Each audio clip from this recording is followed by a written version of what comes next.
1983, West London. 25-year-old Jackie Poole is assaulted and strangled to death in her own home. It was such a nasty murder.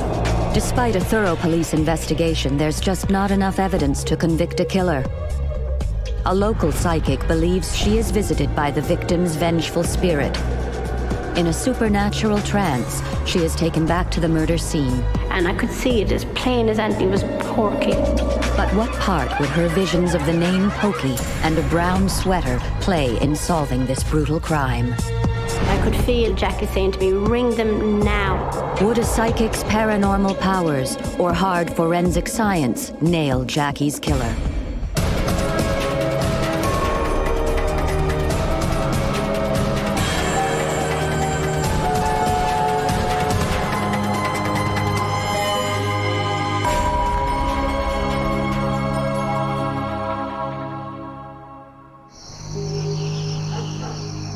Saturday, the 12th of February, 1983. Ruislip, a busy suburb 17 miles west of central London. Local psychic Christine Holohan's sixth sense has been on high alert all weekend. I knew something was wrong, and I couldn't quite put my finger on it. A feeling of coldness in the room. I'd hear footsteps, I'd sort of hear the door opening and closing. It was a sense of feeling of gloom. I was wondering what was happening. This was extremely intense.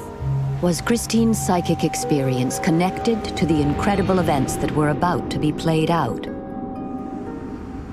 The next day, a concerned friend of Jacqueline Poole contacts the police. The recently separated shop assistant hasn't been seen for 2 days and isn't answering her phone. A young police constable and the father of Jackie's boyfriend break in to discover that the popular 25-year-old has been sexually assaulted and strangled. Heading up the investigation team is Detective Superintendent Tony Lundy. Well, first of all, there was no forced entry to the premises. So she'd let somebody in or they'd con their way in. There were no broken windows, doors or anything. So it seemed pretty obvious it's somebody who she associates with. Jackie has been strangled to death with a cord. Personal items have been stolen and her clothing is in disarray. She was fanatical at wearing rings and necklaces and bracelets and stuff, but basically the lot had gone. I think there may have been something left on her finger that couldn't come off, but everything that could be removed had gone. Jackie's body has lain undiscovered for some 48 hours. The killer has a head start. Police begin to interview Jackie's friends and family for vital clues and release details of the attack to the press. It became obvious from a very early stage that it was going to be a difficult investigation because the fact there'd been no break into the premises, we were really looking at close connections. Her husband had left her some time before, so obviously he was a possibility as a suspect from the word go, and numerous names were flooding in really from the outset. The night after the body is discovered, just 3 miles away, Christine Holohan claims her psychic abilities are put to the test once again. And after a while, I could see him starting to appear, and he started to get bigger, and eventually there was like a shape. And from the shape, I could see the outline of a young woman. She seemed very agitated and very sort of frustrated, and I sort of said, I'm going to take a chance here. So I said, are you the young lady that's been murdered? And so I said, is it Jackie Poole? And she said, Jackie Hunt. Why is the spirit calling herself Jackie Hunt, and what connection does she have with the murder victim? So I asked her, how did she want me to help her? So she told me that she knew who had murdered her. And I explained to her that I would have to have solid evidence. I couldn't go to the police and just say somebody appeared to me and said they were murdered. I had to be able to go to the police with something positive. And then all of a sudden, then she went. And I thought, oh, that's it, she's gone. I was anxious of going to the police in case I would give them information that they would think I got from other sources or from a paper. Christine is desperate for more clues. Amazingly, the spirit returns the following night. It was like I was watching a television scene. It's like I flashed onto another level. It was then that I felt I was taken on a journey. I was just feeling what she was feeling. I felt myself in this flat, and I got a terrible sense of feeling that I was being dragged in slow motion as if she was still going through it. And it was horrible. And I could see all the struggle, and I could see what was happening. Christine believes she is a psychic witness to murder and sees a woman called Jackie Hunt being attacked by a young man. She claims she is shown the layout of the victim's home. It's not much to go on, but she cannot ignore the spirit's pleas for justice. I started, realizing what she'd gone through, and thought, if I go to the police and I leave myself open to the person who actually murdered her, I started to think of lots of things. You're going to protect yourself. I was a bit afraid. Christine is desperate to describe what she has seen to the police. But murder investigation teams are skeptical over the use of psychics, and she must risk ridicule. I didn't know what to do. I didn't want to ring them, but I also knew that she just was not going to go away. So it's like she was my friend now. She wasn't just that she was a victim who came to me looking for help. She was now my friend. Eventually, I could feel Jackie saying to me, ring them now. I could hear it really plain in my ears, ring them now. While the psychic builds up courage to call the police with crucial information, the murder investigation team work around the clock to nail the killer. You don't often get called out to scenes of murder where a young lady has been beaten, strangled, and it was a very, very nasty crime scene. With no sign of a break-in, police investigate the theory that Christine knew her killer. She had many, many friends, all from her same age group, from being brought up in the area and so on. And we had to eliminate over 70 suspects. Many you could eliminate quickly, but many, many, many were explored at length, and that made it very difficult. Christine Holohan claims she has visions of the murder sent to her by a spirit called Jackie Hunt. The local psychic feels she can no longer ignore the ghost's pleas for help and risks ridicule by contacting the police. I must admit I'm not one who's much of a believer in that, but at the same time, obviously, any possibilities to help you, you're going to explore them. Constables Andrew Smith and Tony Batters are sent to interview the psychic. Unknown to Christine, Tony Batters was the first police officer at the murder scene. Sadly, Tony passed away in 2003. His widow, Anne, remembers the day that would change his life forever. I think it could well have been the first time he'd actually found a victim. And she was young. It was a horrific murder.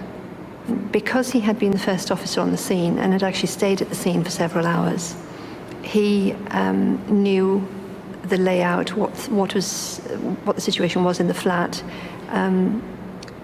things that had been broken or turned over or something that was out of place. He believed there would be nobody else who would know that detail other than himself. If Christine's claims were true, then convincing this hardened skeptic with first-hand knowledge of the crime scene would be a major challenge. I thought, oh God, here goes. And I was tuning it out with Jackie. I hope you're here. I really hope you're here at this stage. And she was. She went to explain everything that she could possibly explain. She went to as much details as she could possibly give me. I explained that when she came through, I asked her, was she Jackie Poole? And she said Jackie Hunt. The psychic's first piece of information is a hit. Tony Batters knows that Jackie Poole's maiden name is Hunt. They are the same woman.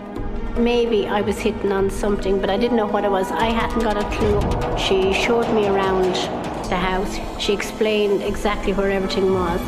Christine claims she is transported back to the crime scene and is able to see 2 cups in the kitchen, prescription forms, and a black address book. Amazingly, this tallies with what Tony has seen at Jackie's flat less than a week earlier. These details were not released to the press after the murder. And I could see where she was lying, and I could see her hand. There was 2 rings in particular he couldn't get off her hand. Jackie's missing jewelry was reported in the local papers, but nothing specific had been mentioned about the 2 rings that had been left on her body. She also sort of was very insistent that there was a jumper that he was going to be thrown away. And she said, it's important to get this jumper because if you don't, she said, it's going to be gone. Christine claims that she never met Jackie or any of her acquaintances when she was alive. But during her trance, she uses the names of many of Jackie's friends and family. One name is a mystery. She mentioned Barbara Stone, and she didn't give me any significance on the name, but I said, anything she gives me, I'll take on board. No one on the investigation has ever heard of Barbara Stone. Despite the puzzling name, Tony is amazed by the psychic's insight. At this point, he said, ask Jackie to describe her killer. And she explained he's 23. He had a birthday April or May, in Taurus. He had dark hair, dark skin. He had tattoo. Christine seems to give the police officers a profile of the murderer. But nothing would be more useful than a name. So I said I would just very quietly go into a trance. I really had to tune in very, very strong with Jackie. I had to really bring her into me close. And I could feel her. It was like as if she actually really came through, as if she was inside of me. The psychic resorts to a technique called remote writing, which unlocks her unconscious. She hopes this psychic skill will reveal the all-important name. Jackie helped me spell out the name. She'd actually got the attention of the police, and this was it. And I could see it as plain as anything. It was Porky. I knew at that point I had actually hit something significant had happened, though he never actually quite said anything about it. Over 20 years later, Christine Holohan returns to the room where she used a paranormal technique called remote writing to reveal a name of a killer. No, it was like as if somebody had taken my hand and very, very slowly had actually written out the name, very slowly. And then it started to come up. The minute I'd written it, it came up very clear. And so we got Pokey. She said it was a nickname. It's a nickname. He's known as a nickname. And I can remember Tony saying to me, Pokey, are you sure? And I said, that's what, and I showed him. And he seemed quite taken back when he looked at what I'd written. It was like as if I'd sort of touched on a nerve. The name Pokey sends shivers down the spine of the two detectives. It is the nickname of Anthony Ruark. He is a friend of Jackie's boyfriend and is well known by the victim. Ruark is already amongst the murder team's prime suspects and has already been questioned. Well, I felt I'd done all I could possibly do, and I got a sense of feeling from Jackie as if she sort of was saying to me, look, if that's not convinced him, what is going to convince him? That same day, Tony Batters returns to the murder squad convinced by the psychic's abilities. He was just amazed, totally amazed that she could have that sort of information. Now, Tony must persuade the rest of his team to trust the testimony of a ghost. I'd said to Batters that she was telling us something that she'd heard from the locals, and she didn't have any information whatsoever that could assist us on the inquiry at all. During the attack, Jackie had jewelry stolen. It is crucial in the hunt for her killer. And my attitude was that when she can tell us where the jewelry is or something conclusive to assist us, then I'll believe in mediums. But at this stage, just don't waste my time. The police discount the work of the psychic and set about extracting the truth from Pokey. Not the easiest person to obviously break down, especially when you're interviewing them about a very, very horrible, serious murder. But the officers who did interview him were fairly convinced that he was involved. The difficulty was being convinced, and finding evidence to back it up is another matter. Christine had told Tony Batters that Jackie's killer is a Taurus in his early 20s and that he is dark-haired, dark-skinned with tattoos. Amazingly, this corresponds with Pokey's profile. The spirit of Jackie was desperate to draw attention to a sweater. Police have already retrieved this vital clue. DCI Norman McKinley was to become closely involved with Jackie's case. During the search of Tony O'Rourke's house and in a dustbin, they found a jumper. This jumper was submitted to the forensic laboratory, and of course fibres having come from Jacqueline's clothing and also plaster particles, which was also found on Jacqueline's clothing, was also found on this jumper. The evidence forensically links Pokey with Jackie, but the murder suspect has an explanation. The problem that the police had was that Rourke knew Jackie.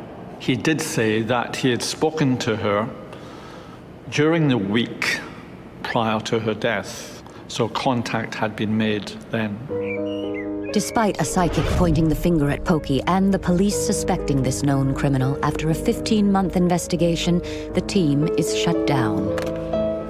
We have this evidence, we have that evidence, but it was never, ever going to be sufficient at that time to instigate a prosecution. So that was the low point, but closing it down when the family still had no solution to it was very, very disappointing. Tony Batter's appeals to work with the psychic are ignored. Now he has to deal with the investigation team being disbanded. Oh, he was very frustrated because they obviously had done a lot of work and they thought that they had enough evidence. Christine believes Jackie is devastated that her killer walks free. She was so angry in the sense that he walked away from the murder as if he had absolutely no feelings either way. The psychic remains frustrated by the police skepticism. I done the very best I could possibly do. I gave him the information. I trusted the information that Jackie gave me was accurate, and I knew there was nothing else I could really do. I always somehow believed that there would be justice someday. I just didn't know when. Christine is certain the unsolved murder will be reinvestigated, and it is.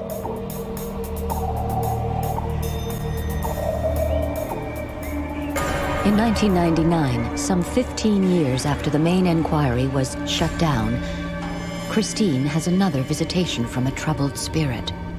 And I could see an image of a blonde-haired woman. And I kept looking and I kept thinking that it looked like Jackie, but I said, I must be imagining this. Couldn't understand what the significance of that would be. Unknown to the psychic, the police reinvestigate the 16-year-old murder case after an informant brings in new leads on a suspect that is not Pokey.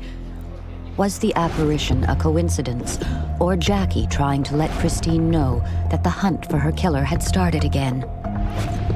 In the intervening years, a cutting-edge DNA technology had been developed that should allow police to test forensic evidence taken from Jackie's flat 16 years ago. The introduction of DNA low copy number, or LCN, was completely new. The DNA technology in 2001 and even today is very accurate, so much that the forensic scientists can identify one person in a billion from a DNA profile. We had every opportunity now to solve a murder, and particular for the benefit of Jacqueline's family, to ensure that justice was done for them. Bodily fluids collected from the crime scene and skin extracted from under Jackie's nails are examined by forensic scientists. But the new DNA technology will take 12 months to deliver the results. The wait is agonizing. I got a telephone call from the Home Office laboratory, and I couldn't believe it, that the bodily swab had produced a full profile. Is Pokey the killer? The DNA LCN match, the full profile, came down to Tony Rourke, who also was known as Pokey. Amazingly, the results tally with the name that had been scrawled on a notepad by psychic Christine Holohan over 17 years ago. He was arrested on Wednesday, the 24th of May, in a car park in Cirencester. He was arrested for the murder of Jacqueline Poole. Pokey is stunned to discover that he is being arrested for a crime that he was certain he'd walked away from. And in August 2001, he is tried at the Old Bailey in London. We've suspected him all these years, and now at last, hopefully, he's going to get his comeuppance and go away for a long, long time. Everybody was hoping that the verdict was going to go the right way. I was with, obviously, the brothers of the victim, and I mean, the evidence had been very strong, but you can never be 100% sure with juries. So they were very, very anxious and very, very, wary of the verdict. Tony Batters attends the 2-week trial. The retired police officer had listed 130 specific points that Christine claimed she received from Jackie's spirit. Now, he wanted to see just how many were correct. I think it would have been really that he needed to know for himself. He had to prove it for himself. But the amount of information that Christine did give, if that was available to other murder inquiries, then obviously it would be very valuable.